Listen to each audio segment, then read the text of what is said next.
Let me tell you the story that nobody up here in Canada likes to talk about. In one of the most popular provincial parks we have, 3 teenage boys were brutally killed and eaten by something in those woods. George Halfkenny, 16 years old, was an experienced scout leader. His younger brother Mark Halfkenny, 12 years old, wanted to go fishing, and they brought their friend Billy Rindress, who was 15. The 3 of them convinced Billy's older brother, who was 18, to drive them there. He dropped them off, left, came back at supper time on Saturday, and they were not there to be picked up. He started looking for them. Nothing was weird yet. He searched, and over time he started getting more and more worried. He searched all the way until midnight, realized this was bad, and then called the police, Fish and Wildlife, everybody that he could. Everybody activated. They searched that provincial park. They searched the forest, they searched the rivers, they searched the creeks. Their fathers came off of military deployment and searched for their boys on Sunday.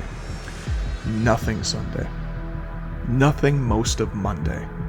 And then they found them. They were partially buried. 2 of the boys were unrecognizable. 1 was coming through the dirt. They were clearly mauled and partially eaten by something. The entire team got very scared. They searched the area, they stayed close together, and one of them realized that there was a black bear walking in the area. The team called a Fish and Wildlife officer named Lorne, who was searching with them earlier, but went home for supper after searching for 2 days for those boys. Lorne grabbed his .30-30, jumped in the helicopter, and got back into the search zone. He tracked that black bear down, observed it, said it was not particularly aggressive, and took the bear down with 9 shots. He said he had to avoid the head and the stomach for a proper examination. After they brought the bear down, they sent it to the Center of Forensic Sciences in Toronto and the boys for autopsy. The results came in. The oldest brother, George, 16-year-old scout leader, died of a broken neck. He had a broken left collarbone, 6 broken ribs on the right side, and a punctured lung. His little 12-year-old brother, Mark, died of brain damage and severe hemorrhaging from a blow to the head.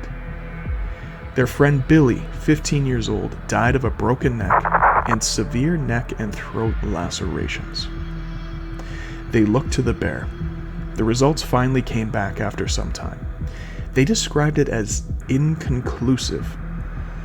They said human flesh was found in the stomach, but after examining the male, 7-year-old, 275-pound male bear, no disease, infection, tumor, rabies, or signs of starvation of any kind were observable. Bear experts were brought in, and they were quoted as saying in the papers that this is the farthest extreme end of bear behavior that they have ever come across. Experts still debated what happened, and the authorities tried to tell the public that this was a case of mistaken identity, and that the bear thought the first boy was another bear due to him being hunched over beside a lake. As baffled experts debated, and the authorities tried to calm everyone, the family and the community started their grieving process. The hunters, guides, and fishermen from that area began whispering of the old story of John Dennison, who was killed by a black bear just south of where those boys were killed a long time ago. This was the country's worst black bear attack in recorded history, a 1 in 200 year event, and a 1 in a million black bear. Everybody chalked it up to a tragic coincidence. And it would have been, except it happened again, in the same way, in the same place. Did that search team stumble upon the most aggressive, most deadly, most ferocious black bear in the continent's history and kill it? Or did that bear just scavenge 3 bodies it found that were sitting there for 2 days?